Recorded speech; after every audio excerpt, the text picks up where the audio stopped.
You are listening to High Score 510, where real talk is our vernacular. Because you got the beard. That's a nice beard right there. Yeah. I can't get the beard. I borrowed it from the back of Jared's neck. And his hair, Jared's hair is still the same as it was in college, man. The look is Do you remember? very vibrant. Do you remember '06 when he cut that weak ass high top fade? Oh, nah, hold on. Jared. Are there any pictures of that? No.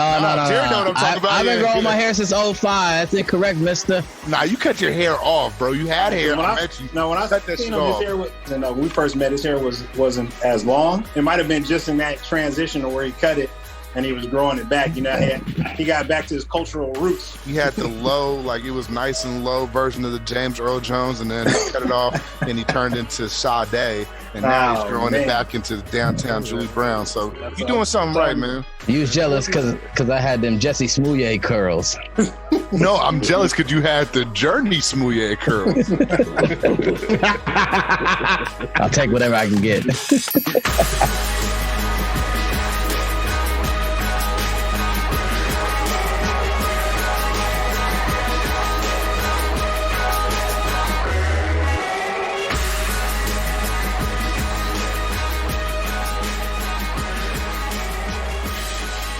Hi, Jared. Oh no, Sam, shut up. What's up, Sam? Sam's gonna be our fly on the wall today. Sam, what's happening? Oh, Jared, you muted me. I can unmute. Hi, guys. Jared's an asshole, and he bribed me to come on today by giving me beer because he knows it's my weakness.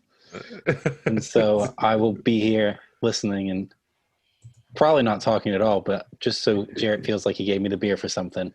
Hey, Drew, are you in a closet? Just notice, Sam, I'm in the closet. I'm not coming out the closet. I was just making sure because it looks like a closet. Yeah, this is what we do. It's kind of culture I practice around here. I practice hiding in closets just in case somebody's significant other's looking for me. What's up, Adarius? Oh, nigga, I didn't even know I existed. The way you ignore me, nigga. What are you You a talking piece about? of shit. What are you talking about? I was just Fuck waiting you. on you to talk about my V-neck. Yeah, I was gonna talk today. I'm talking to everybody else again. I just want to let y'all know I went to play Call of Duty last night. I literally said testing for 7 minutes because these niggas ignored me the whole time, worrying about the goddamn game. I really thought that nobody came me. I'm like, Jared, nothing. We even waited for him to play another game. I'm like, Jared, as soon as I say, hey man, the podcast sounded really good. Oh, thank you. Hello. Hey, Adarius, what's going on? I know what's going on, man. Nah, what are you talking about? No, I said before he says hi, man. no. I said you came in the middle of we were in the final two circles, and I said, "What's up, Adarius?" I heard Aaron. And- Aaron said Adarius, and that's all I heard. I said, "What's up? What's up?" And then I kept Man, playing. you didn't say I was nothing. man, we was in the What's middle up, of what's up? combat, bro. Oh, It was getting hot and heavy. We was in that final two circles, man. You gotta be focused. I almost bought a PlayStation this weekend. I was like, man, I sold mine a while back, and I was like, maybe I'll get one. And so, I mean, I guess it's breakup season because I saw a couple females like selling their boyfriend's PlayStation, like very overtly, like, hey, I'm selling this PS4 and like 10 games for $25 if you come pick it up right now. I'm like, Did you go do that? Vent all you want to, brother, and you know, just have an endpoint so they don't get defensive, man. You know, they. Endpoint. This shit don't stop. I'm ranting for 400 years. I need 400 years of ranting. All right. Endpoint. Yeah, right. Just be as free as you want. Look, my girlfriend is white and my wife is black. So. And they both shop out of the same closet that you in. So. Same outfits. Equality.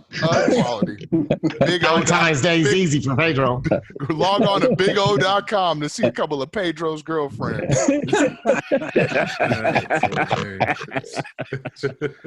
I don't sponsorship Big O. Big O Live. All right. Well, let's. Should we start the show, guys? Oh man. I thought it was already started. And this is how we start the show. Rookie mistake. Rookie mistake. He may ask us still in another 10 minutes. Y'all ready to start the show? Everyone should get their first beer ready that has a beer. Exactly. Well, Darryl, I need a letter. B. Okay. Lil B, the bass god. Bedknobs, broomsticks, and bad bitches. The Baba Yaga. John Wick, the Baba Yaga. Welcome, ladies and gentlemen. You are listening to the High Score 510 podcast. You can catch us at High Score 510 on the Instagram, the Twitter, and the YouTube, and the .com. You can also email the show at highscore510.fans@gmail.com. And we are here with Aaron. This is Aaron Grayson III, also known as AG3, coming at you faster than a Republican licking his lips after RBJ died and body wasn't even cold yet. Well, do you think I care? No. Okay, I really don't. Okay. Roll damn tide. Oh, damn tide. All right. And we are here with... This is Brandon, a.k.a. Taco Pablo. You know, just trying not to get banned like TikTok. Ooh. They said they never gave you niggas money. Love it. Love that. It sounds like Adarius might ban you from the next show there. And we are here with... What's up, y'all? This is Darius, a.k.a. Smoking Out with Anybody, everybody, all bodies except for Jared. I hope Jared catches COVID on his next smoke out. Damn. I'm taking it there now. Damn, Darius, you getting cold-blooded. Last time you said something, you have something bad happen to me, I tore my Achilles. That's true. Hey, man. Hope you don't catch COVID 2020. That's foul. Bitch ass nigga. Time out. I gotta say this. I spent $5 on a pumpkin spice latte just to bring a pumpkin drink to the fucking show because I got a text at 12:30 saying we're reviewing pumpkin drinks. You niggas is drinking pumpkin beers, multiple different types. And I'm drinking an unsweetened pumpkin spice latte that was $4.75. Yeah, I need you to Venmo me $4.75. You see that? So, pumpkin cream spice cold brew, man. Venmo me $4.75 before you say any fucking thing to me. Darius, I want you to review the flavors of your pumpkin spice drink at the different thermodynamic stages. You review these flavors. I'm gonna put some in my nuts, and then you can drink a little bit. Nigga. Review that, bitch ass nigga. His very first move as the executive was to sign Lamar Odom, who was on crack. That's actually one of my favorite secrets. Listen, all right, friendship restored, Jared. I needed that. That's a good one. That's my favorite. All right, and we are here with... It's Captain P-Funk, everybody's friendly captain. And I'm now praying to Black Jesus like Jerry Jones did in the second half. Nigga, please. All right, and we are here with our special guest today, Mr. Neal. What's going on, man? What up, world? It's not beer talk now, but I'm here. You know, appreciate it. Y'all letting me on the podcast, man. This is good times. I'm having a lot of fun doing some cross collaborations with all these podcasters, man. So I look forward to it. Well, I'm not black. I'm OG. I like that one. I like that. Heads up, we'll be having an open podcast or host spot coming up in the next week or so. So if you want to apply for that, go ahead and DM your boy. Looking for a replacement host. So yeah. Just throwing it out there, getting some fillers, you know. Oh man. And we have a fly on the wall in today's show. We have a fly on the wall straight out of One Direction. Go ahead, introduce yourself. Hi, I'm Sam. I only came because I was promised free beer. Unlike Adarius, he wasn't promised free anything, but a pumpkin spice latte got to pay for it. I mean, I want to read the text. It's so shoddy. It's like at 12:30, Jared texting me, we reviewing pumpkin stuff. Pick up beer or something pumpkin spice latte. I said, ha, ha, ha, ha, ha. That's funny. Will do. Jared said, cool. He didn't say anything about, hey, niggas already got their beers. Hey, nigga, go get Elysian. He didn't say nothing, bro. He didn't say nothing. He could have said that. He could have said, "Go pick up a pack of Elysium." Yeah. Well, I'm just happy that Elysian, whatever it is. I'm just happy that Adarius is able to read and comprehend the entirety of the text to get something. Wow. That's progress. He showed up with something today. We have a history of misread text messages by Adarius. Hey, Darryl, I'll send you the application. You want a text or you want me to email it to you? Man, either way, brother, I'm all for it. I mean, can we just do the interview now? It seems like y'all already. Hey, Darryl, this is all semantics. We'll get you the W-2. You got the job pretty much. It's all Appreciate good. it, man. But this is all formalities. We already gave it to you. We already fired the last nigga, so just come on in. Did we get Sam yet? Sam, did you get a soundbite yet? Just a little quick shout out to Tyrese, his new album, Black Rose. I just heard it. I literally just heard it. I heard the whole thing in my trailer, and I've got to say, in all honesty,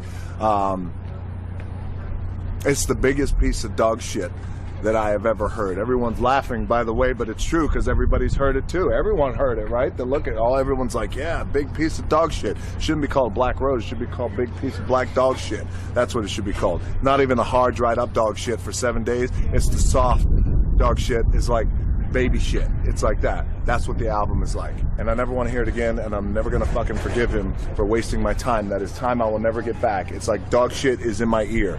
Motherfucker. Wow. Yeah, Sam. Jerry wants to get you jumped. I got my free beer. I think I'll just dip now. That's smart move. You must have heard Alicia Keys' new album too. That's fucked up. And my name is Jarrett, aka DJartt, with 2 T's for a double dose of that ting ting. The D is silent, so it's just Jartt. Come on, you guys. Whoa. I'm not going anywhere. Simon says you gotta go. I'm not jumping through hoops for some psycho. That's a white man with white problems. You deal with it. Our guest host today is Darryl Neal Jr. of Beer Talk Now. So just want to, ask you a quick couple questions about your show and how you got it started. What's it about? It's about beer. That's it. I got started 2018. I was one of my colleagues. His name is Adam Yee. He has a podcast called My Food Job Rocks, and he's an actual food scientist where he goes around to a lot of different companies internationally and in the States and really talk to the scientists, because a lot of people don't know what the hell a food scientist is. He and I just hung out a couple times when I was going to a couple of food events. And I just was like, man, I need to start this beer podcast because I love beer. And he was like, do it. I talked to him for a whole year from 2017 to 2018, kept saying what I'm going to do it. Finally got it done. 2019 is when it started taking off because I went to the San Francisco Beer Week, the opening gala over there in San Francisco. They do it every year. And I finally got in there. I was like, oh, yeah, I'm part of the media. So they gave me a media pass, even though, I just started the podcast. And I was able to walk around, meet a lot of different brewers and a lot of people who own the breweries. And that's really a lot of times who I want to talk to, because a lot of people think about beer, man, they just like, oh, you just go in the backyard, boil a pot, get it going. But it's that business aspect, and then also like the ingredients. It's just a whole little microcosm within itself. So I was like, yeah, let's get this going. And it took off from there, man. So I'm just I'm going to focus on the black brewers coming up next month. I'm actually reaching out, because it's only 60 black brewers out of 8,000 in the United States. So The most well-known one is the ones out of Inglewood. Shout out to Crown and Hops, T.O. and Benny. Like, they've been pushing hard. They got an initiative going called 8 Trill Pills, which they released last week to support more black people coming into the brew space, and people of color as well. I ran before about just black people ownership and things like that. I mean, we got to just create our own table. I mean, stuff like y'all doing right here as well. So. Mm-hmm. Yeah. Your show revolves around you going and interviewing the head brewer and the team that makes those beers happen. Yep. So I do that. If I can't get the head brewer, I just try to talk to the person who owns it. I talk to the tap room manager. Hell, I wouldn't even talk to the person who cleans the tanks at the end, because at the end of the day, man, it's hard work. Most of these brewers, especially small companies like us, like Novel Brewery over there in 65th and San Pablo, and between the Oakland Emeryville border. Shout out sponsorship. They should they work, 12 hours a day, 14 hours a day. Plus they got to clean all the tanks and pick everything up. So it's hard work. A lot of people just think, like I said, you just get some yeast, some water, some hops, some malt, boil it all together, and you got beer. And that's far from the truth. So yeah, it's fun. Actually, I have a quick question because I used to watch this show called Berrytown or Berryland. It was like this white lady on Vice. She goes around interviewing different brewers. The one thing I've never liked about that show is she at some point had a beer, like a master class or award-winning brew that she worked on. I'm curious, like, how do you get like the rankings, or like what's the system for understanding like a good brewer or brewmaster? Like, is there awards that you get, or like the Academy Awards of brew? Like, I want to understand that because they never talked about that, and so she was running around. Yeah. So in California, and I don't know if it's just California, but it's like the Great American Beer Festival, and a lot of the brewers send in their beer. And so the name for like a beer judge is like, I think it's called Cicerone, and I know I'm pronouncing that incorrectly, but pretty much people are doing that right now. Like a shout out to a black beer chick. She's getting a lot of black women and just women in general to take this training to become a beer judge. So the way they do it for like that lady you were watching, she would send that beer in, they would judge it, just kind of like how we watch like barbecue cook-offs and Top Chef and all that. It's the same type of situation. And then they kind of go down the list of like, okay, these are the breweries and the beer for either that state or throughout the United States that made good beer. And then they got criteria. So this is what a typical Pilsner should taste like. And these judges have been tasting Pilsners and stouts and all that for like probably months up until the actual award goes. And then they let you know like, okay, this person won because this style met the criteria needed to. And then they got off people who do something totally different, and then they'll win an award for their style being different from what people typically think of like a pumpkin spice beer or something like that. So got it. Yeah, like an ale versus a stout, and like you exactly. You get that so you're not just throwing out a beer, you're throwing out the category classification of that. On that at that spot. And then if you go to like Beer Fest, man, like, I mean, hopefully, 2021, if the vaccine, which I doubt is going to really be people taking it in a mass drove, if that happens, a lot of these breweries, like in Sacramento, they have Capitol Beer Fest, where they shut down all the Capitol Street in downtown Sac, and they just have a whole bunch of breweries out there. So you can go there and you can taste it. And they got a whole bunch of beer that they'll tell you this is a stout, this is a Pilsner, this is an IPA. So it's just a constant circle of like, I'm in this world, this culture of beer, and like these people think that my beer is good. But you for yourself, man, like I could taste the beer and say it's great. You could taste it and be like it's shit. And that's just what it is. And then you can come back to that beer and be like, oh, it tastes differently. Your palate constantly changes, but you do have some breweries when they just starting off, man, a lot of times they don't necessarily do home brewing. A lot of brewers do home brew. So they might be a home brewer for like a year or 5 years. But some people, like, they'll work at a brewery for a little bit of time. They got a bunch of friends, and they're like, hey, man, let's just open up a brewery. And they do it because they put in the money, they get the capital, and then they get it going. So it just really all depends, man. Like, I would say there's not bad beer because just like there's not bad wine, just like hard alcohol, somebody might be like, well, hard alcohol, let me not say hard alcohol because everybody drinking just to get drunk. But, like, wine, even sodas. I mean, anything. Somebody can be like, I don't like Pepsi. I like Coke. I don't like Coke. I like Pepsi. It's all on preference. What's one beer you've tasted recently or place you went to that made you feel like this? I am delivered. Nah, it really hasn't been. It really hasn't been a brewery where I'm just kind of like that's like the best. Like, I mean, or the worst. Whatever your palate takes from that beer and be like, okay, that's cool or not. I mean, there's some beers, I'm not gonna mention no names, but there's some beers where you kind of like, okay, they could up the flavor on this, or this kind of tastes watered down at the finish. Yeah. And that's the conversation that I actually will have with the brewer if they are open to, the criticism. But a lot of brewers, a lot of times with podcasts, what I learned is a lot of brewers don't want to talk to podcasters because they always come in there and be like, oh yeah, this beer was all right, but I had better. And I mean, like, that's just like somebody coming on your podcast right now and being like, yeah, your podcast was cool, but the other podcast I was on that did the same thing was way better than this. And that's kind of like you're absolutely correct, though. They'd be right. They'd be like, all of them can speak English. All right. So you telling me that you haven't been to a brewery recently that made you feel like this? I said women. I'm not gay. I would not date a man. I would not carry a purse. I would not put on makeup. I will love a woman. Wait a minute. This is why they say the other podcast is better right there. right there. I got another question. So look, you said 5,000 brewers, right? Roughly 5,000 No, brewers. 8,000.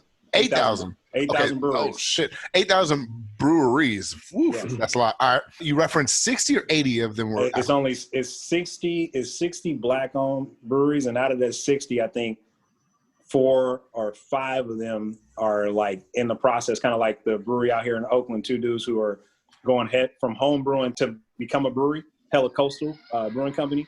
So you got like out of that 60, 4 or 5 of them are don't even have like a brewery space yet. They still brewing from home.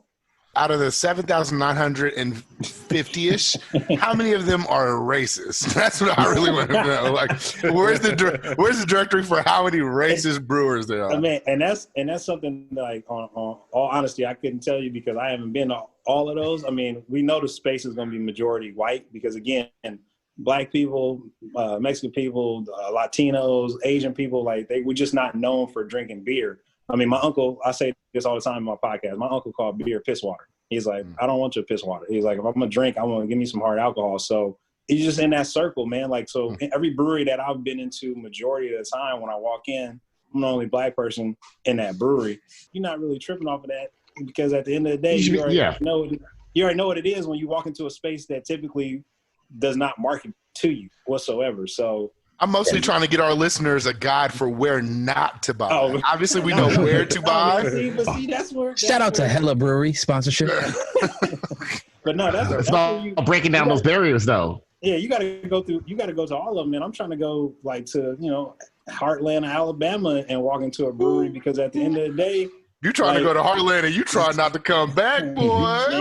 You go to Heartland, Alabama. Hey, see, that's the biasness you got to understand. There's more Black people in Alabama than in the Bay Area. That's what I'm saying. With a brewery though, it's like it's gonna be majority white. But come on, man, you growing up in the neighborhood in the hood, you know where and where not to go, what time and what time to go. I mean, I'm watching what show is that on HBO? Lovecraft. Yeah. When he says Sunset Towns, I'm like, yeah, we all know what that is, and hell, we living in the Bay, we know what that is. Yeah, it's called Richmond. That's where I'm staying right now. Man.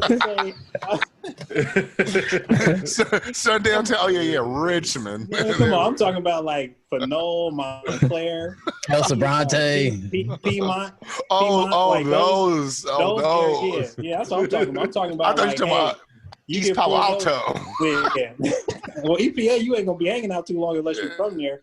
But I think the difference between the southern sundown towns and the Midwest sundown towns or sunset towns is the fact that theirs you also have to worry about the occupants that live there, right? Where out here we just worry about the police. Yeah, and it's a major worry. Look, I was living in Emeryville, and I lived in Emeryville for 5 years, and I got pulled over about 7 times. I lived across from the police station. It was fucking nuts. And I got pulled over 7 times. They were like, seven times. We just kidding. We were just trying to park into the lot. My bad, man. Twice in my parking lot. Yep, twice when I pull up in the parking lot. So it happens. But the difference is out here is the police. In those towns, you got to worry about the police and some of the citizens. Yeah, the ones that think they cops. What you gonna say, Pedro? Well, I had a question for Darryl. We're talking about the brewery in this. Is there any way that you can judge prison wine? Because my brother wants get in the business once he thinks he's gonna. He ain't lying. His brother got more years because they basically forced him. They said he make the best Pruno. Yes. So and then he's talking about it. He's been talking about this lately. So I'm like, wait a minute. Jared didn't tell me he was going to have a beer enthusiast on. So I'm gotta tell your brother to listen to the show. Yeah, you gotta listen to the show. I wish my brother would have called and collect today. Yeah. Pedro, put some money on the book so he can get some extra bread.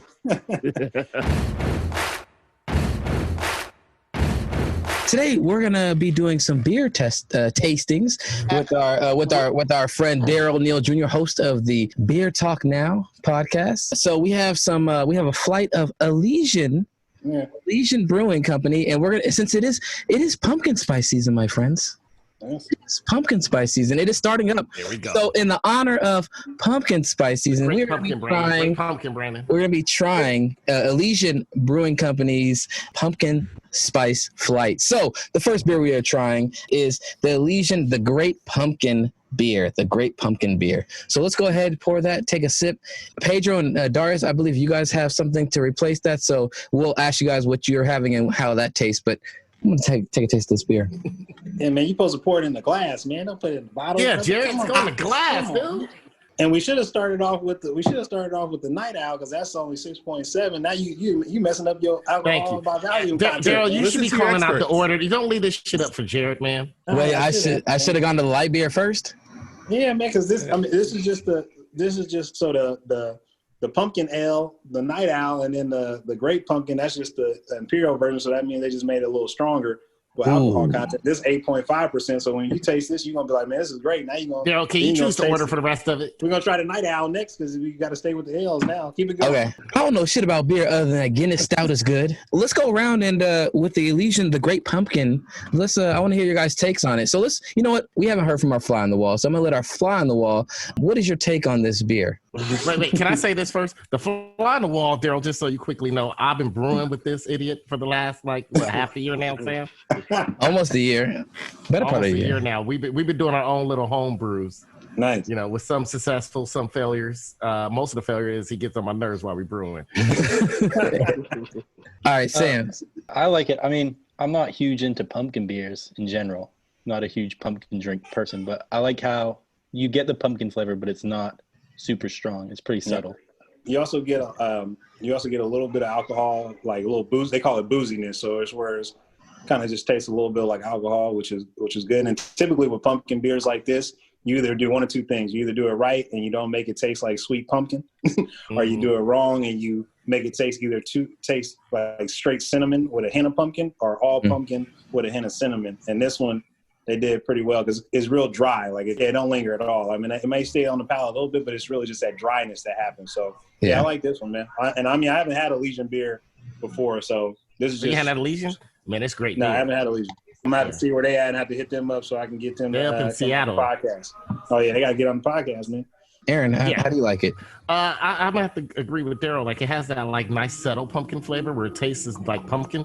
You know, because the last couple of pumpkin beers I had, they either had one or two tastes. They either taste like one I was drinking a gourd, right? like they didn't even use pumpkin. They just shaved the gourd off in this motherfucking boiled it. Like that's what it tastes like.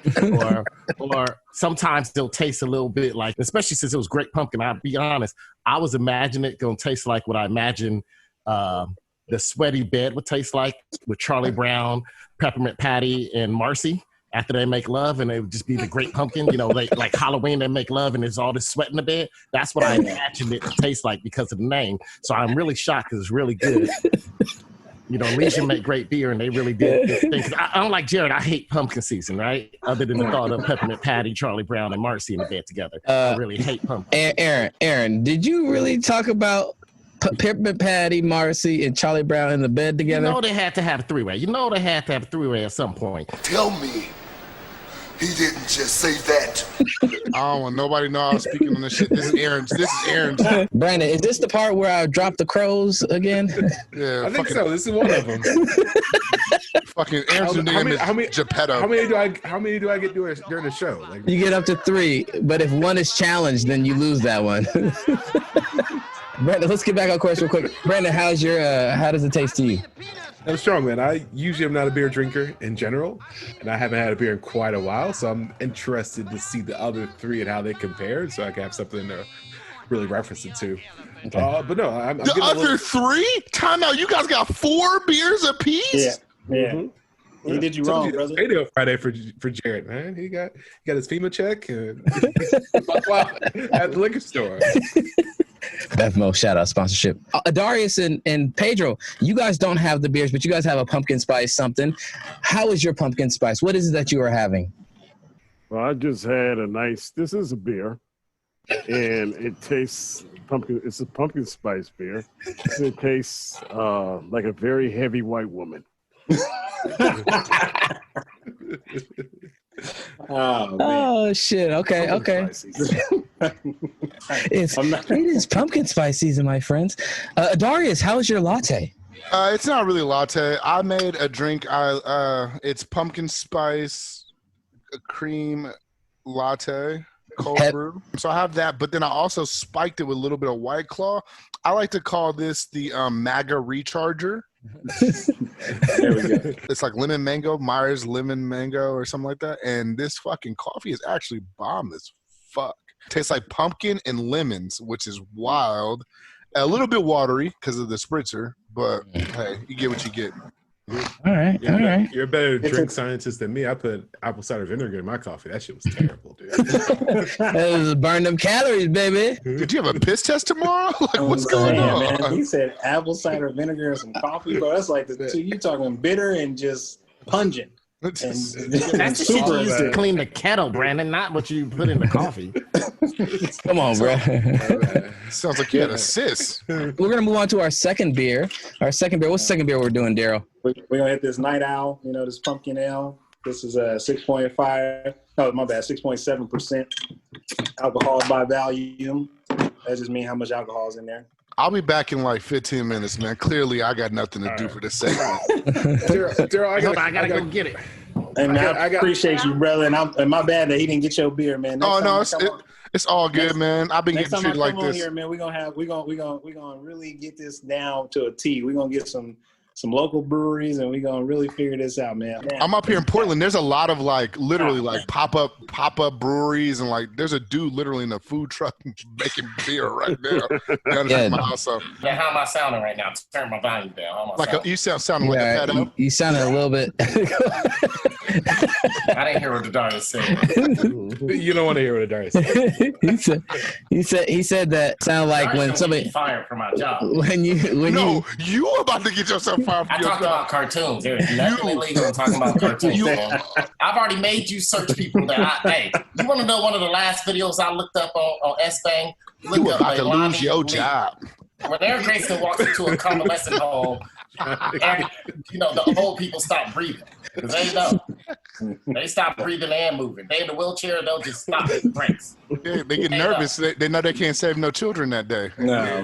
I ain't got nothing to do, man. You said to me, look, I don't mind. You can use my pervness. You can bring up my pervness all the time. I'm fine with that. Don't bring up pedophile. I gotta be real stuff. You're right. Aaron, I will commit that. I will bring up no more pedophiliac stuff. But Aaron, I need your commitment too. I need you to not bring that shit up. I didn't bring it up. Please believe me. Please believe me. Aaron, I won't if you won't. Please believe me. Please believe me. Hey, Powell probably coming in this episode being like, what? So what did I miss? What did I miss?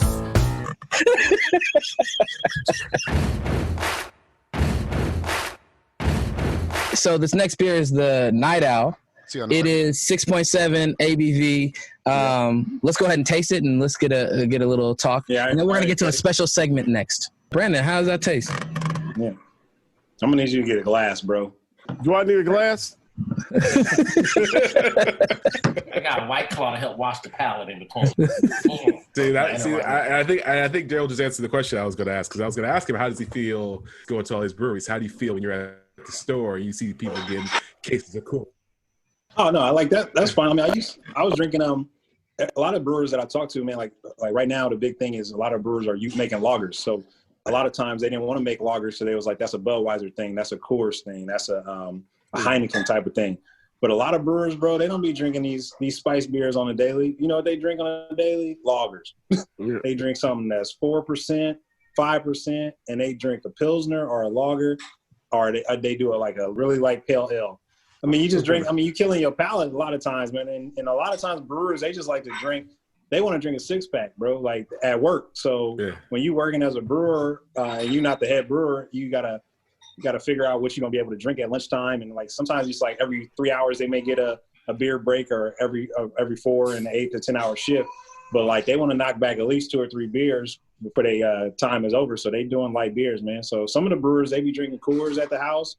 I mean, I know I drink PBR, man. I mean, I'm sorry to hear for that. a minute. Yeah, Pap.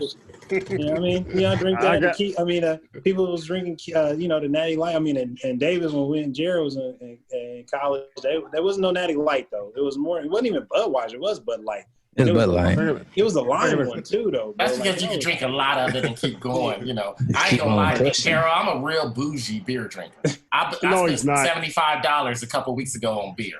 $75, and I only walked out with like what was it, Sam? 12 beers? No, he ain't got $75. That's a lot. Wait, was it 12? And he ain't no bougie beer drinker. He used to drink malt liquor. So my next question is, go ahead. Why does Old English make you want to fight and Colt 45 make you want to mack the broads?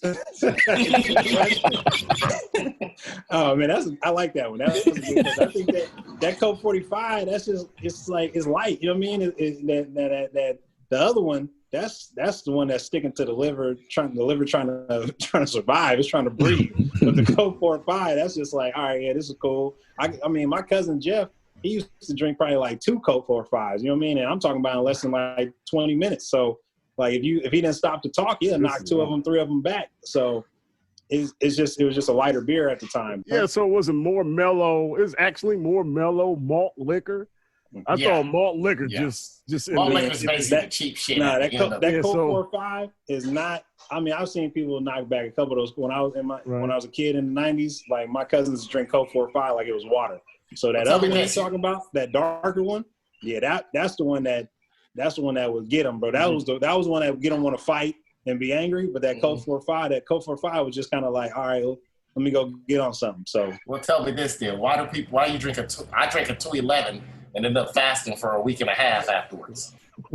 I thought to myself, I started thinking about the Bible verse. I was like, they said Jesus turned water to wine. Maybe he turned it to 211, and these motherfuckers were full the rest of the day. They really didn't have a feast. They had a couple of tastes. I started questioning the Bible and shit. Like, man, Jesus turned his shit to 211. Not water to wine. It was 211, man. I just want to say these 2 beers are pretty good. They taste like a nice, sultry, made by a beautiful white woman, some type of pumpkin bread I've had in the past. And it just makes me just snuggle up on the couch with a duvet cover next to a fireside and watch some Hallmark television. I also say that one of them tastes like the Paula Deen version of that pumpkin bread. The other one tastes like a vegan version of the pumpkin bread, but they both good. I feel like this one, the Night Owl, has more pumpkin flavor in it. Like not fake pumpkin flavor. Not fake. Is it because it has less alcohol? Is that the reason why? I think it's not cutting it as much. I think what you're getting with this one is you're getting more of what they call is that funny? Crackery, and that's like a bread taste. So it's almost like if you notice on your palate, it's kind of like you do like one of those. Like what's that? That's almost like really like almost like sourdough. Like if you took the water that they use when they were making bread, when they were fermenting bread, and you drank it, that's got that breadiness to it. And I think that's where you get. That's where I think you kind of would like that one a little bit more than the Imperial, because the Imperial is more alcohol. You taste a little I like higher. the Imperial more. I like the Imperial more because I don't eat bread. I'm on the Black Panther diet. I don't eat nothing white, Darryl. No pasta, no rice, no spaghetti, nothing white, man. Black they Panther make brown diet, rice, man. Come on now. Man, I know, but it's the Black What Panther about that diet. Calvada olive bread? That's what I need, pal. I need to go to the Muslim bakery or one of my the Oasis market, with my Middle Eastern brothers to get that. If you can't go in the Berkeley Bowl or Safeway. You can't go in the Berkeley Bowl. Not on the Black Panther diet, man. Too much white stuff in there. Bread all over the fucking place. White yogurt. Sam, how do you like the second beer? I'm kind of with Aaron. It's not as nice as the first one. I think the pumpkin bread Darryl was talking about, and then it's also got a lot of nutmeg flavor at the end too. And look at Sam dropping key notes out here, man. I like that. Yeah, he's a colonizer. He knows spice. All right, be quiet, Sam. It only took an hour and a half, Jared. He says a colonizer ain't no spice. Hey, Darryl, I taught Sam when he was in kindergarten. I was a PE teacher. And then I gave him a job like an idiot. I don't know, worst move ever. I gave him a job working for me. And I used to tell the kids that when Sam was young, he had dreams of being a spice monger. So Yeah. We're going to do a quick special segment. Everyone, Powell is in. We're going to do a quick aside segment and then get back to our beers. But we're doing a quick aside to Black people saving baseball. Word up.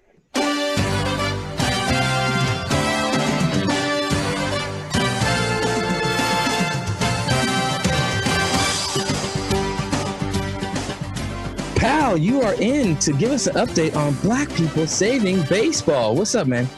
Man, what's up, Jarrett? What's going on, High Score Podcast? In this segment, I want to get into some historical examples of black people saving baseball, and then also some current ones. So bear with me here. But we're going to stick in the NL West, and we are going to shift our attention to the early 2000s San Francisco Giants. The San Francisco Giants were led by notable African-American superstar Barry Bonds. The rest of the San Francisco Giants, which for the rest of the podcast we will refer to as the San Francisco Welfare Queens.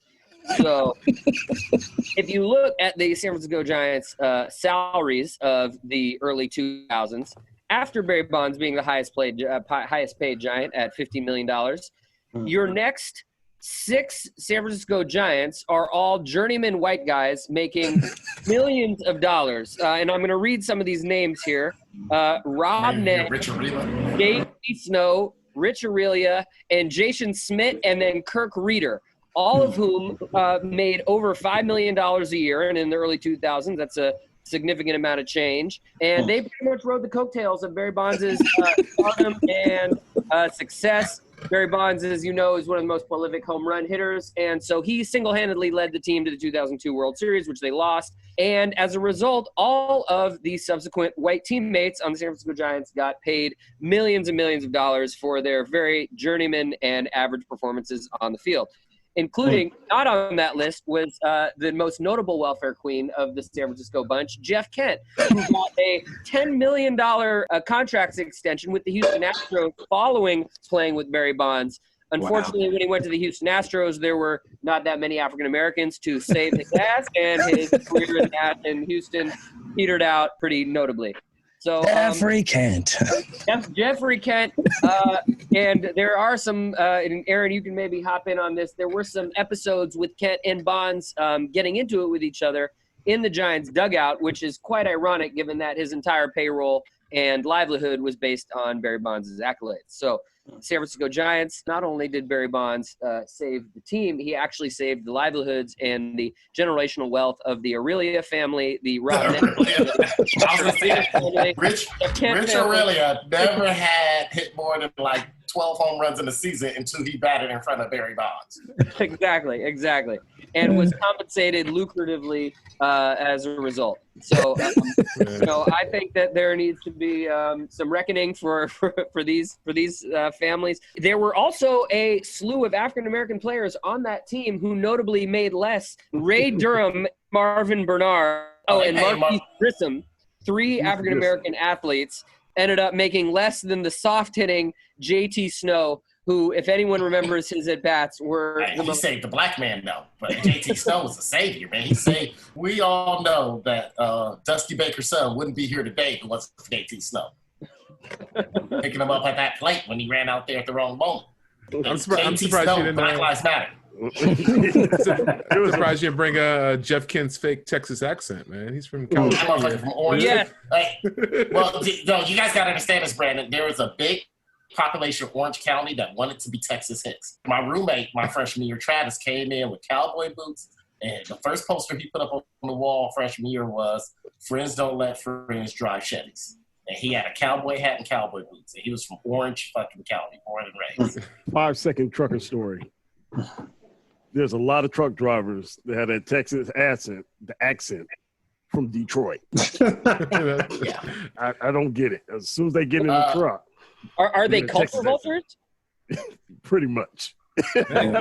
Well, I know like this, like some of my Caucasian friends struggle with like the lack of the sense of culture that they have, right? And they feel like either Texas, like the South, like it's too overtly racist, but like Texas, like this oasis of whiteness that they sort of gravitate towards because everything whiteness, huh? everything outside of that is kind of crazy, right? Like you think about like Minnesota, like up the Pacific Northwest, but for whatever reason, they love like that sort of the idea of the Texas cowboy sort of thing. Yeah, it's like a hipster horcrux within itself. Pedro, how was your beverage? It's just like that time I kissed that Native American woman at the Safeway in Flagstaff.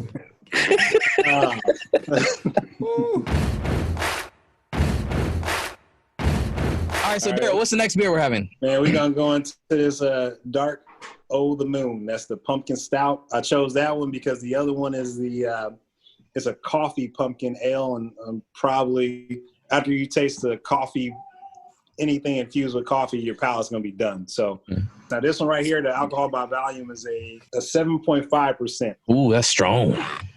So typically with stouts, you usually get like a lot of dark chocolate, sometimes coffee, but everybody's different. And I'm a big stout guy, barrel age actually. So I like the 13, 14% type stouts, or they even got Belgians at that high as well. But yeah, nice and dark, nice smell to it. A pumpkin stout, you winning with that if you can do it right, because just the nose on it, which is when you take the smell, it blends so well with the coffee and the pumpkin and the chocolate. So it tastes kind of like a chocolate pumpkin bread that my beautiful white woman's made, and her father has a free trade and equal pay arrangement with the African nation for the cocoa. Can you answer me this? Like, fresh cacao. Are you trying to meet a white girl, or are you not trying to meet a white girl? Love beautiful white women. The Uncle Ruckus. But not this one, again, after the bread taste, the pumpkin bread taste, you get more of that stout, that coffee background. I like the bite. It's not too much chocolate as I've tasted in other stouts, but this is cool. I still think to Sam's point, the Imperial is still probably the best one so far, just because again it finishes off the palate. It doesn't linger like this right here. Like this is something with most stouts, if you're gonna drink a stout, especially ones that go up to the 10% range, anywhere from 7 to 10, you probably want to sit with that one and don't want to switch back and forth with beers. It's kind of like with hard alcohol. You want to go jump back from dark to light most of the time, but with beers it's the same way, because them stouts can probably mess you up in the gut when you start mixing IPAs and ales with stouts. Brandon, how you like it? It's good. It's a little strong for me, as far as like a very strong taste for me. Similar like the lighter beers, like the ales and the lagers, generally. And I don't actually taste pumpkin when I taste this. Like I actually don't. Yeah, so more subtle than the last one for sure. Sam, how about you? Yeah, the pumpkin's a lot more subtle, and then it's chocolatey, but it's not super chocolatey. And then there's like a hint of cinnamon, which kind of gives it kind of like a latte sort of taste. There we go. Look at Sam dropping bombs again. Shut the fuck up, Sam. God damn it. Yeah, let me do a review on this pumpkin spice kush I got. Pumpkin spice kush, it's a little pumpkiny. It's really creamy around the lips, but it really has a smooth intake. And then right when I exhale, I get a little note of nutmeg. All right. Nice. Nice. Aaron, how do you like your pumpkin spice kush? I mean, your pumpkin spice, what is this? A stout, the moon stout. It's smooth. It seems to, it works for the pumpkin because I think it has that darker, kind of sweeter, and because you could tell they don't put in artificial flavoring or anything. No added sugar or anything like that.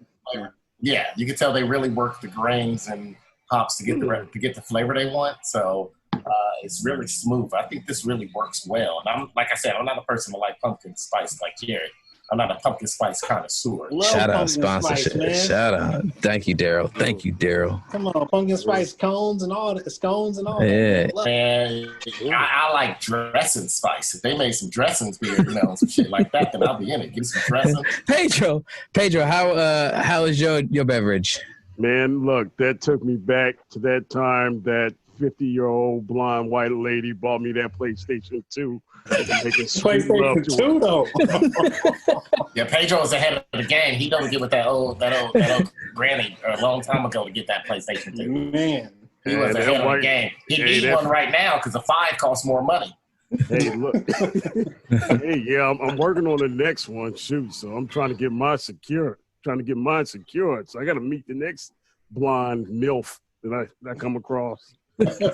Got some retirement money in my pocket. We're going to jump into our last beer of our tasting today because it is pumpkin spice season, my friends. And so we're going to continue with the pumpkin theme of the Elysian Brewing Company. Shout out sponsorship. Daryl. Free Darryl. Let the nigga go. Free Darryl. Daryl. Free Darryl. I'm on the last one, man. Can you introduce the last one? I appreciate you. But yeah, so this one, coffee pumpkin ale. Like, I mean, anything with coffee, I'm kind of like, but we'll see what it tastes like. It's definitely like a cup of coffee, and it actually goes well because it's not. I mean, it's not overpowering with the pumpkin, but you only get a hint of it, and most of it's like some coffee you didn't put a whole bunch of canned milk in. So I'm actually surprised on this one, and it's not overpowering with the coffee. It does clean the palate though. It opens up the nostrils. That's what you be in those cologne shops, and they be having all the coffee beans sitting there. That's a fact. So let's go around. Brandon, how did you like this one? I'm going to say this was my favorite one, mostly because I'm just generally a coffee drinker. And in the beginning, it definitely does taste like a nice cup of coffee. And since we all work at home and nobody can smell my breath, I might not be drinking this anymore. All right. Sam, how do you like it? It's good. Definitely kind of tastes like a cold brew. Like definitely get a lot of coffee flavor, and then there's like a hint of pumpkin. But it's overall it's really nice. Okay. All right, shut the fuck up now. Thank you. All right. We got to put the man in his place. Aaron, how do you like this one? Yeah. This might be, I really like it. It has the least pumpkin flavor out of all of them. That's a fact. And a nice, good coffee taste. And I'm also, like Brandon, a coffee drinker. Really like coffee. And like you said, it doesn't taste like they just threw coffee and milk together and try to create like a latte flavor and put it in beer. Sometimes you get with coffee drinks. This was real nice. This one, I really like it. And everybody like, what's your favorite one? Shit, well, I'm about to say this last one is in battle with the first one, because this last one brings me back to some nostalgia of a lovely morning waking up in a down comforter after a night of love with a beautiful white woman, and waking up early the next morning and seeing the fog and the fallen leaves on the lawn, and you sit out back in the gazebo and you sip a warm cup of coffee while you eat some pumpkin bread that she made homemade. So I'm about to go with this one. Yes, I wake up next to a beautiful white woman and then go make a cup of coffee and eat the pumpkin bread she made the night before. It's quite delightful. Brandon? I'm going to say the last one was number 1. The first one was number 2. And then this, the Night Owl was number 3 for me with the stout coming in last, just because it plays into more what I generally drink in the first place. Especially since I'm not drinking any water in between these things. It's kind of hard to really get a full sense, like a clear palate from one to one. So who knows if I try this later, if I have a different outcome. Yeah, I'm with Brandon, except I got a little different towards the end. The coffee pumpkin is my favorite one. Close second is the grape pumpkin. It's funny because I think mine went by the least pumpkin flavor, right? And so third was Dark of the Moon, which reminds me of that song, that rock song, Cold of the Moon. And then the Night Owl is last. They're all great beers. Great beers. They're all great beers, but like the pumpkin flavor, none of them were overwhelming, which is good. So that's why, like, if I went out and all they had on tap or all they had was the Night Owl, I could still drink that. Made me wish that I had lunch though today. I had to make a decision between putting ribs in the crock pot and making grilled cheese for lunch. And made me wish I would have changed my mind about the ribs later on. Shout out to Night Owl. That's also Aaron's nickname when he's near schools or parks. Come on. I didn't say it. I was just talking about your nickname. My bad. Stupid. Sam, how did you feel about it? I definitely agree with all you shut guys. the fuck up. Okay. Wait, I want to hear his order. All right, fine. Sam, give us your order. I can speak again? Oh, thank you, Supreme Leader Jarrett. Yes, Thanks for you running better. this podcast. You're doing a great job. Adarius You're definitely trying to do get his better. reparations through Sam. I would go with the Great Pumpkin first, and then the coffee one right behind it, and then the stout was really good, and then the Night Owl was definitely my least favorite. I wasn't a huge fan of the nutmeg. I'll say I would definitely line them up to where the coffee is last, I agree with Sam and Aaron too, and Brandon, except for the night owl. I'm kind of still torn between if it's the night owl or the dark the moon. Yeah. Because the night owl definitely does have like a really bready taste to it, or crackery as they call it. But yeah, I definitely would set them up where they would probably do the night owl first, then they'll go to the Great Pumpkin. Then I would get them. I might even switch up and have them taste for a person that you're just trying to get to taste beer. Have them go to the coffee and then do the stout. And I like it all. Flush it all out with a little bit of pumpkin spice kush. I think just round it all out. Gotta throw it off in the end. I respect it. You gotta throw that round it out. Get it. All right. Well, cool. Well, sounds like Darryl and Sam sadly have the best palates for it. Man, Sam's on it, man. He got better palate than me, man. He throwing out nutmeg and all that. I'm just. He's a spice monger. It runs in his family. Yeah, I wish I had the chance to try those, man. I know, man. Hey, Darius, go to your local Bevmo. No. Shout out sponsorship. Hey, but give me on here another time, man, and let's really connect and figure out let's get some beers from Oregon. Let me try to find some breweries out there that's willing to. Girl, it's all good. I literally was just in the Bay with Jarrett the day he was probably passing those all out. So it could have worked. That's smart. It could work. Damn it, Jerry, you messed it up, man. I'm going. I tried to save your ass, but you. But if I had brought him beers, he wouldn't be sharing with us the pumpkin spice kush. That's a fact. Well, thank you, sir. Hey, Venmo me $4.75, nigga. All right, got you. I got you in the bank. Hey, Darryl, tell us one more time your show and where people can find it. Beer Talk Now, www.beertalknow.com, info@beertalknow.com if you want to email me. Instagram @BeerTalkNow, Facebook something Beer Talk Now, Twitter @BeerTalkNow. I got all this stuff except Tumblr. I don't got Tumblr, man. And Twitter, you're just gonna see a couple of posts because what about Etsy? And the YouTube channel is coming. I've been saying that for like the last 3 weeks, but the videos stay forever. So cool. We'll definitely plug you in, and we'd love to have you back on. And man, thank you so much for coming, man. I'll have me, man. I would love to come back on, man. Enjoy. Yeah. All right, brother. You take care. All right. Free Darryl. All right, I'll let y'all.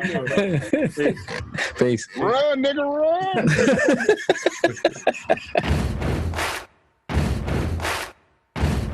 Pal, you have another segment of Black People Saving Baseball.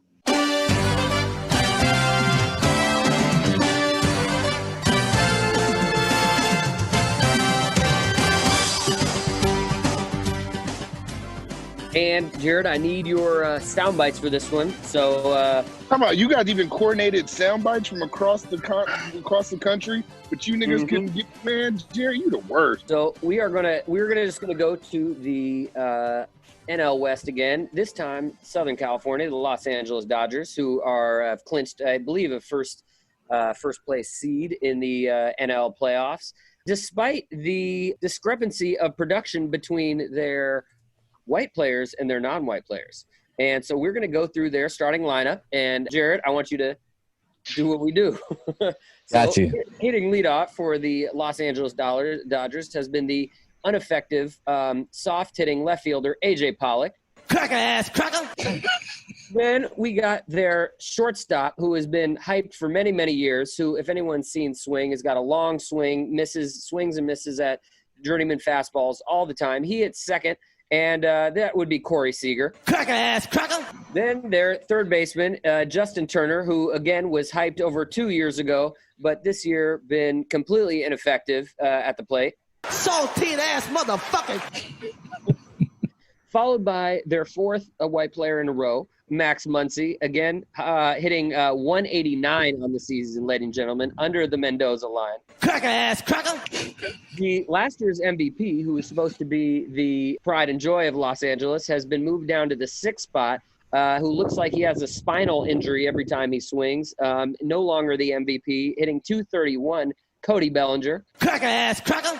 And then the hyped rookie sensation from last year, who's now hitting 169, again under the Mendoza line, Gavin Lux. Kill Whitey! So that leads us to believe, how does the Los Angeles Dodgers have the best record in baseball with a lineup filled with scrub white players? Well, You guessed it, folks. His name is Mookie Betts, the one African-American player on the Los Angeles Dodgers who is in the MVP running and has been responsible for a vast majority of the Dodgers' production this year. And he is saving the city of Los Angeles, the Los Angeles Dodgers as a team, and the slew of 8 white players who play on the field with him. That boy is good.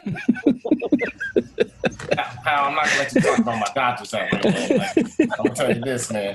They might be a little bit of underachieving white guys, but at least the Dodgers made the African American the highest paid player on their team.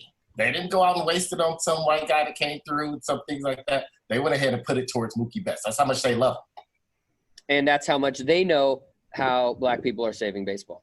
Aaron, you have a black people saving baseball historical moment you also want to add? So Jared wanted me to talk about black people saving baseball and to talk in particular Darryl Strawberry. Darryl Strawberry saving baseball. Back in the 80s, it needed to be saved, right? So Darryl Strawberry was part of the 86 Mets championship club, him and Doc Gooden, a team that only had 2 brothers. Now, it's funny, Jared, I was looking for the crazy story like you told me. You told me come out, and I got a little personal history with Darryl Strawberry. I once wrote a rap song that took place with Biggie Smalls' Juicy, but I replaced the beginning part and said it was all a dream. I used to read Word Up Magazine, Salt and Pepper, and Heavy D riding around limousines. I replaced it with Darryl Strawberry and Eric Davis riding around limousines to make it real LA focused, right? I used to read Sports Illustrated magazine, Darryl Strawberry, Eric Davis riding around on limousines, right? Mm-hmm. Hanging posters on my wall, bunch of crack on the table.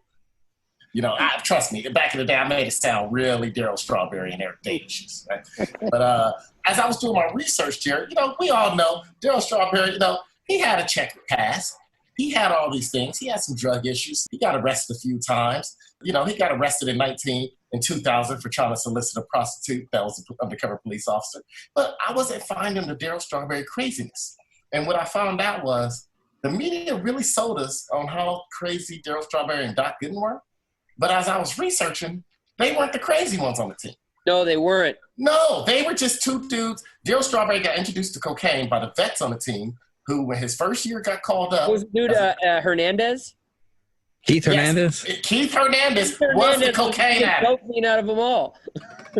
Dude, he got grand jury. The reason he got traded to that Mets team in '83 is because he got brought in to testify to a grand jury as part of the Pittsburgh Pirates cocaine scheme because he was on the dude's ledger that sold to the Pirates and how much cocaine he bought from the dude. Shout out Keith Hernandez. According to him, he that's hilarious. He wasn't no longer doing cocaine with the Mets. Fucking lie, right? And as I did my research here, the problem was these 2 dudes were young. Darryl Strawberry was 19 when he got called up. He said he walked in, the players took him and told him, hey, there's a line of cocaine for you on the table in there. And you're a big leaguer now. This is what we do. He said, it's all right. It won't hurt you. That's what they told him. Darryl Strawberry might get in a couple of bar fights now and then, but he was not. Bob Ojeda was a disgusting, dirty individual. Now, I know Brandon don't like talking about the dead. I don't have a problem talking about the dead because they dead. I will talk about the dead all day long. I talk about my own grandparents when I talk about the dead. I ain't got no problem talking about the dead. I talk about the dead just like I talk about the living, right? And so Bob Ojeda, may he rest in peace, or may he burn in hell, to be honest, if you believe in hell. If not, just be happy he's gone. This was a dirty motherfucker, man. You talking about raping women? Yeah. Darryl Strawberry did some crazy shit. Yeah, he has sex in between innings. He has his teammates to cover for him. It's all no. They had people on the clubhouse whose job was to identify skanky women and looser women, and bring them to the clubhouse so they can have sex in between innings. And Darryl Strawberry took full advantage of that. Their manager was a drunk. Davey Johnson was a drunk. Let's forget about their right fielder, Lenny Dykstra. That was Lenny crazy. Dykstra. He was the biggest drug addict. Dude, he was the worst one on the team. Yeah, fuck baseball. He was known in the city just as a drug addict. Exactly. He got arrested for stealing a car during that time. That's what I'm saying, Major League Baseball or steal a car? At the time, Lenny Dykstra was like literally known as just like a criminal, and then they were like, "Hold on, he plays professional ball." Like, what? They had Jesse Orozco, another dirty individual. If Jesse Orozco came to my house, I would use Lysol wipes on every handle and everything in the house that he touched, and that's pre-COVID. That's pre-COVID. That's how dirty he was. Between him and Jesse Roscoe. As a matter of fact, I got more pissed as I did research. Doc Gooden and Darryl Strawberry, they make the 30 for 30 about him. They get all this flack about like wasting potential, wasting talent, this and that. And I'm like, dude, they got born into this horrible environment. It was a horrible environment. Nancy Reagan, you know, the New York Mets were a gateway drug. Yes, exactly. Nancy Reagan started DARE because of the Mets and Lynn bias, right? DARE to keep your kids off drugs. Because of that, I had to take that stupid ass class just to get a T-shirt that I want. And I want all our listeners to check in next week as we, in our next week's segment on Black People Saving Baseball, we will feature another team that Lenny Dykstra played on, the 1993 Phillies. It was even worse. And when we get into that situation, Joe Carter and the 1993 Phillies, another prime example of Black People Saving Baseball. So get your sound bites ready for that one. There's a lot of sound bites. I think Mitch Williams also might have the adopted Texan accent as well. Yeah. Now, and see, Jared, I'm sorry I couldn't come up with some crazy story. Kevin Mitchell was the craziest story. And the sad part about it is before the 86 season, 85, they traded away Kevin Mitchell. The only other black player on the team, Kevin Mitchell, who won the MVP with the Giants, the Mets traded him in 85 before the 86 season to the Giants because they thought he was going to be a bad influence on Doc and Darryl. And you know what's funny? Doc Gooden has said that was the one thing that kept us straight because we didn't want to go as far as him. Like, he kind of kept us in line. The Mets were worried because, you know, Kevin Mitchell was crazy. He wasn't a drug addict. He was just, you know, he had some other mental health issues. He should have been playing linebacker in the NFL or safety. That's the problem. He had I don't know how he probably became the first baseball player. Oh, excuse me, not the first one, because that's how Lou Gehrig had CTE. That's how we found out about CTE, because Lou Gehrig. Kevin Mitchell got CTE without slight. I don't know how. He was born with CTE. I think either his mom had some small walls or the forceps was too strong, something. But anyway, that's just the crazy. I'm apologizing, Jared, because I was looking up these stuff and I found myself getting angry. Yeah, I don't know what it was, but it had to be something like that. I'm going to apologize, and I feel bad for Dr. Darryl because the organization let you down. The organization thought about winning. It was a team full of junkies. Those who were young with a lot of veteran junkies, a lot of people who were just, they were villains, man. They were villainous. They admitted to all the scandalous shit they did, things like that. They tore up an airplane after they won the pennant against the Houston Astros, because the Astros used to be in the National League back then. When on the flight back, they tore up the fucking airplane. They received a $75,000 bill. In 86, that's a lot of fucking money. That's basically like $150,000 worth of damage on an airplane. And it wasn't Doc and Darryl. It was the rest of those horrible fools, Dykstra, Orozco, Bob Tejada. They sat in the back of the plane along with Keith Hernandez and fucked it up. They said they would drink and get drunk, and it was like a clear separation of how far back is how scandalous you were, you went. And Derek and Darryl weren't in the back with those. We say every now and then Darryl would go back there, but then he would drink around them, and it just always would be a problem. So he probably started doing drugs to escape having to be around those people. Drugs to escape them fools. Them fools. You know what it was? It sounded like the Mets had a team full of Ben Roethlisbergers, right? You go up with them. You know, you get me Ben Roethlisberger, Darren Sharpers. Darren Sharper. And, you know, it's funny because during this research, I started realizing something, Jared, and this is going to tie into your Black people saying baseball. Whenever a white person in baseball dies, especially scandalously because of drugs, it's funny how baseball, almost every article I look up just said they died, right? They died. So Ken Caminiti, they don't talk about all the drug use he had. Motherfucker probably had more needle marks in him than a heroin addict that's down the street out there sleeping inside a building. I heard Ken Caminiti, like even before games would drink like a full cup of like vodka straight just to the dome.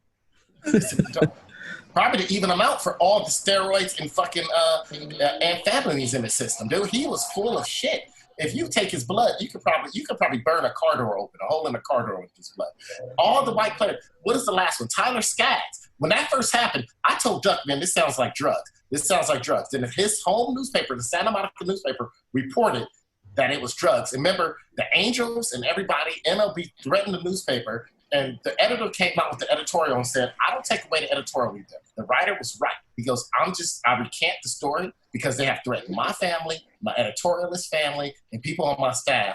The Angels have threatened them. The family has threatened us. but we have credible sources. And it took him, remember, he died at the beginning of the season after it started. They didn't come out till like towards the end of the season when they finally came out and he OD'd. And now the family's suing the person who helped give him drugs. You can't sue the drug dealer. No, the motherfucker, don't stop trying to change the blame. And I kept noticing this. I'm like, Doc and Darryl took a lot of shit for their drug use. No one else gets it. Cutty Corner Shoutouts. Cutty Corner Shoutouts.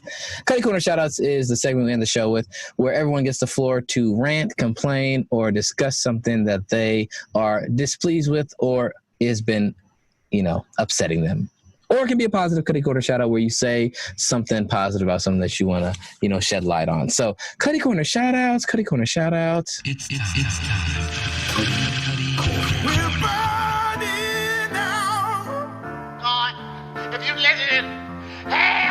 So cold and bleeding now. I'm in for this, man. Gonna let you down. He had sex with my mama. We're broken people now. I just said I need a backyard.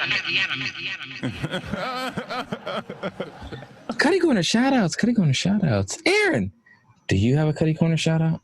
My Cutty Corner Shoutout goes to people lacking reality. Right? Like, for example, I'm just going to throw examples out of here. People just lacking reality and really lacking understanding and not being able to see what's in front of their face, right? I mean, kind of ties in Brandon thinking I got rose-colored glasses on for the Lakers. No. I'm going to talk reality. For example, right? The lack of reality. Alicia Keys this week came out with a big article talking about how she was supposed to end up a prostitute or addicted to drugs. I'm like, wait, didn't you go to like performance art school? Like, I mean, yeah, you were a single parent. Yeah, life probably wasn't easy. You lived in like the hood, but you're supposed to be a prostitute or addicted to drugs? Another example, Chloe and Haley. Remember DJartt? They performed the national anthem at the Kansas City Chiefs game. Them beautiful light-skinned women. You said mulatto, and I had to tell you how both their parents were. Mulatto. They're not mulatto. Both their parents were black. They had a lot of fucking makeup on. They're good. They're a great R&B group. I like them. They're also on the TV show Grownish, right? And the two sisters, great R&B. They make their music. Nothing. I like it. I like their music. It's normal R&B though, right? Nothing experimental, none of that. They came out in an article in The Guardian this week saying they think their music is too complex for the average ear. If you listen to them, it's just regular R&B. So I'm like, man, where's this lack of reality coming from? And I'm wondering this, and how does this tie into me in my life? Am I one of those people that think, I look good on Instagram or shit like this, or, I can get some of this Instagram? Is this part of it? So I'm looking into it. And then all of a sudden, I get hit with this one thing that really hit me hard, and it really shocked me. My dad, who turned 80 on September 5th, decided that on September 6th, he opened up a Facebook account. Matt Grayson Jr. He using nicknames on a Facebook account. The picture is him sitting in front of the computer staring at it like he don't know what he's doing. What the hell is an 80-year-old coming out? You wait till you turn 80 to come out with a social media account for. You don't understand the fight it caused amongst family because we all thought the other person helped my father set it up. He decided to do this shit on his own. It is ridiculous. It doesn't make sense. It is like, it's all over the place. And he put like this. He put his wrong birthday year down.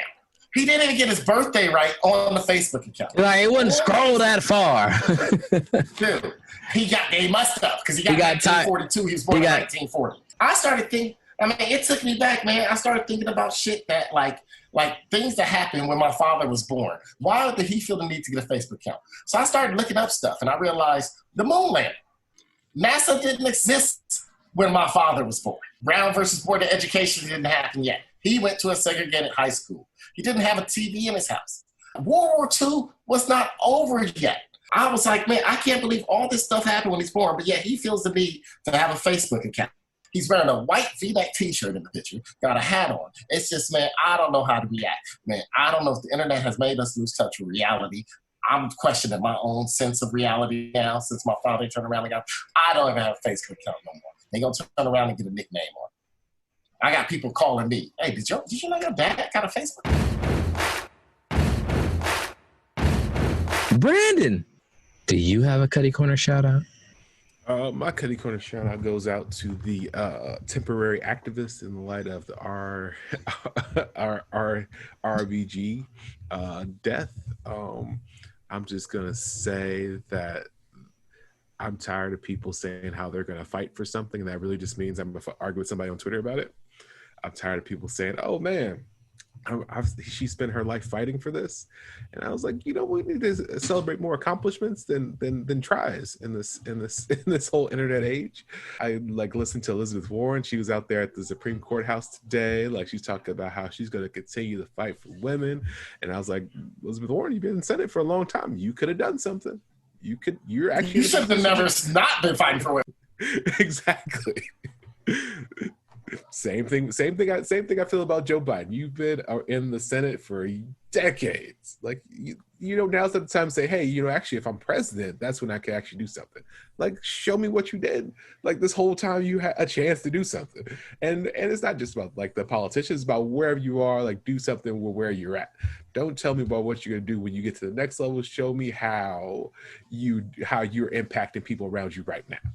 You don't necessarily need to get my vote to do that. You don't necessarily need my vote to help somebody, right? You don't necessarily need my vote to all this stuff. So I'm getting all these political advertisements about who I need to vote for and what I need to do.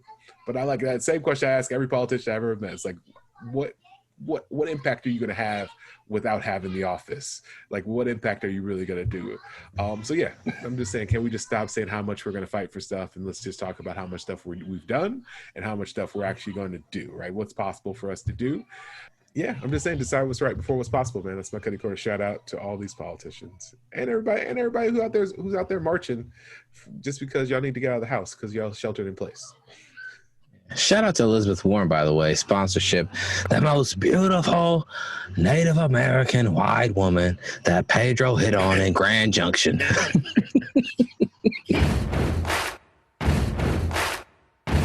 That's all I was gonna take. Do you have a Cutty Corner shout? Do you have a good exactly? Yeah, man, I ain't got nothing to rant and complain about, man. We all living. It's crazy in COVID.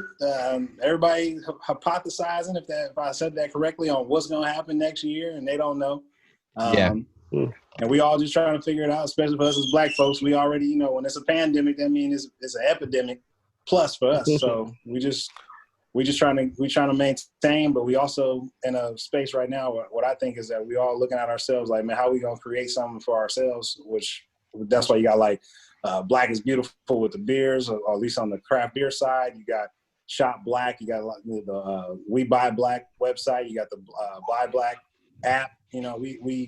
We just tired of being consumers, man. We got to own it. We the most, we buy the most, but we own the least. You know what I mean? So the only thing I'm gonna rant about is that we can continue to look 10, 20 years down the road. Like Andre 3000 said in that Walk It Out remix, he was like, you don't want to be the king of the parking lot forever. You know what I mean? 50 years old, still at the club outside with the slap, but you don't own nothing. You know what I mean? You don't own what you live in. Owning that car don't mean nothing because that's depreciating. That ain't even no asset, man. I got to change my catalytic converter. Let me rant about that real quick, and then I'll stop. 2012 Buick LaCrosse catalytic converter burnt out. Ain't even 200,000 miles on that thing. My stepdad was like, man, it's crazy. I was like, man, I tell you, American-made cars, man. We act like we so great, but we don't make nothing good at all, man. And tell you. China, everything, man. All the bottles probably from China. Bottles that you gave me, Jared. China, probably. Elysian, it's a Chinese beer company. I must say two things. One, I have not heard of someone taking a 2012 and running it 200,000 miles. So you putting in some work, dog. It ain't there yet, though. It's like 150. He's like, I never heard of a 2012 not making it 550,000 miles. Shit. Fly on the wall, Sam. Do you have a Cutty Corner shout out? It was going to be to my least favorite person in the world, Jarrett, who throughout the show has been messaging me where it's like crackus ass cracka, juicy mouthed hoe. But my real Cutty Corner shout out goes to someone who's misinformed the public during the show when he told them he stole this Guinness glass. Aaron Grayson III. Who stole that Guinness glass? I just want the people to know the real person who stole that. Stole so many glasses. The Guinness. Aaron, stop lying to the people. Don't lie to the people, I know Aaron. you helped me get a couple of those ones from what's that favorite place you like to drink at? The Irish pub that only has Guinness glasses, and you have a Guinness glass. Wait. I don't know what the statute of limitations is, but I just want credit. I don't want the public to be lied to. Now I remember where it came from. Okay, yeah, I gotta give you. Okay, wait. So how did you steal it? Did you have a backpack or something? It's a huge glass. I'm white. I just walked out with it. Leave it up to the colonizing white guy to bring up wanting credit for stealing something.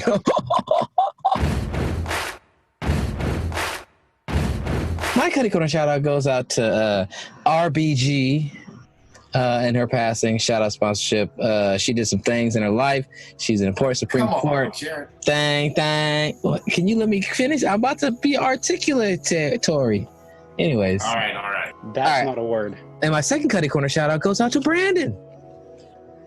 Brandon, last week, wanted us to create new sound for him to be, omitted from conversations, or us playing the crows from Dumbo as a way of letting people know that it's some real hard and high level cooning going on in this conversation, and Brandon doesn't endorse it, which is fair and it's fine, because we do that. That's on brand for us, which I'm fine with. And if you listen to our show regularly, you kind of know that, so we hope you enjoy it. But Brandon also took offense to me calling a bitch mediocre. Now, I understand. I called her a bitch and I called her mediocre. That is unfair. I do get that, Brandon. I appreciate you for allowing me in my joke to realize that it was, a little bit harsh. But at the same time, it was a joke. But at the same time, Brandon, you can't correct me about a skeezer being a skeezer. I understand in full wokeness and in full not on my podcast or our podcast, my bad, about our podcast, I wouldn't call nobody that because that's disrespectful. But in being a pundit right now, I'm going pundit mode, I'm going to call that bitch mediocre, because you know what? She wasn't even an IG model, Brandon. She wasn't even no IG model. If she was an IG model, I could give her credit. Like, IG thought Baker Mayfield working the IG game. Athletes work the IG game. Shout out, sponsor it, do your thing. Get a little suck, get a little bang, you know what I'm saying? Regular sex like Pedro like to endorse. It could be all that. That's tight. She was a Snapchat hoe, bro. She wasn't even IG level. She was Snapchat hoe. So you cannot correct me when we are talking about Snapchat hoes, okay? If she a Snapchat hoe, she a Snapchat hoe. Snapchat hoes don't get no rights. There ain't no labor agreements built into the Constitution for them, state of California or the federal government, okay? This Snapchat hoes is Snapchat hoes, independent contractors to be lambasted, hated on, and Googled over or taken to a Cracker Barrel, a spaghetti factory parking lot, and canoodled on. So Snapchat hoe got to go. I don't know what to tell you. She's a Snapchat hoe, so you can't defend that. Brandon, I appreciate you trying to be woke for us brothers, and it's important, but at the same time, Brandon, you cannot defend a Snapchat hoe. Shout out sponsorship. No, what I'm saying is, all I said was, you can talk about her decision, right? Because the reason why her decision is out there to hook up Baker Mayfield is because she went on a radio show. So whatever you guys say about her, but there are certain words you reserve just for women, and you don't use them for men. When we call them bitches, when we call them hoes, when we call them Instagram sluts, like it's all reserved for women based on their sexuality that you don't attribute to men, and that's the woke part I'm talking about. So unless you're talking about it from both sides of the coin, like you really can't just reserve that vitriol or that level of disdain for her expressing herself sexually in the way that her biology lets her express herself. Totally agree, Brandon. I want to defend Jarrett here. He didn't pay me to do this, but he also called me a hoe. So I think that's gender equality right there. Jarrett, you should have no.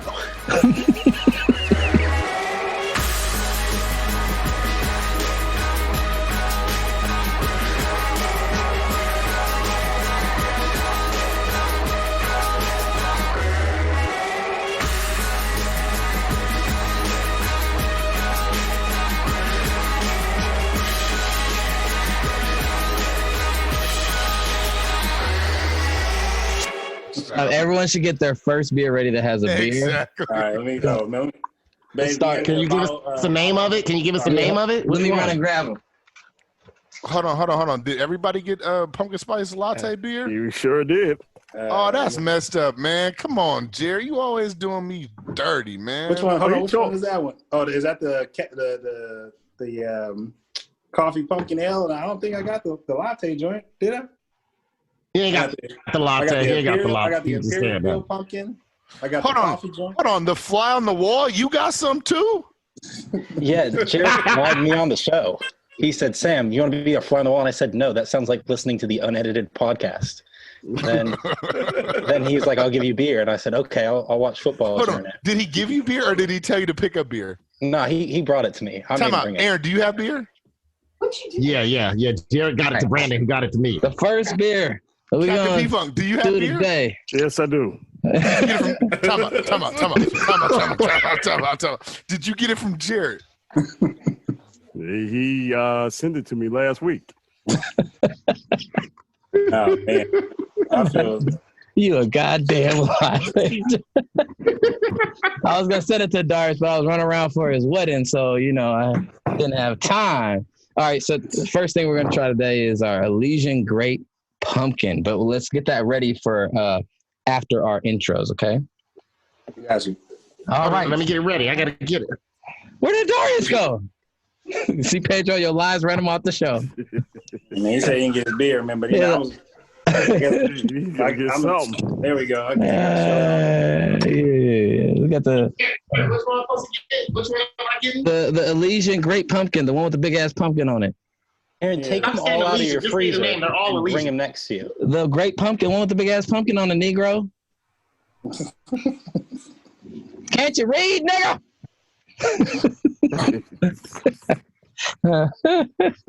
It's the most disrespectful thing I've ever seen. Hey, Darryl, you know this is my podcast, right? I gotta go ahead. I got everybody who's new. I might as well just rant to you. You new too, Man, Darryl. man, I got to support. Yeah, that's my podcast too, Darryl. Thank you for supporting. I'm the nigga who didn't get no beer sent to him. Man, that's wrong, brother. But I appreciate you, man. I'm gonna hold you down, though. This is dirty.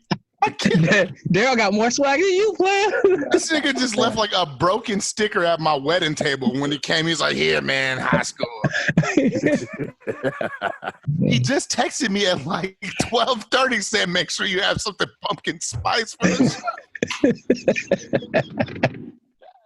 I was caught by surprise too, Adarius. I was in my drawers in my house when Brandon came by. Oh, but Brandon came by. That's nice. You know what, Jared? Crazy. Jared, I remember this one. This is going down in the history books. This is proper and prime disrespect. Like this is the highest level. I actually respect how disrespectful this is. It's recorded. I respect you going so deep into the disrespect tunnels to do this. It's recorded, man. It's all videotape. So you can come back to this and be like, remember that time? Man, this is crazy. All right. I didn't realize I was transporting contraband, man. I thought everybody knew. Brandon was part of it. Even Sam got some beers. Man. I mean, I went to Berkeley to pick them up, though. We met halfway, so I don't know. Maybe that'd help a little bit. I was in Berkeley all the way up until Friday. He could have just, man, this is crazy. Well, are you ready to start the show? Fuck you, Jared. Well, Darryl, I need a letter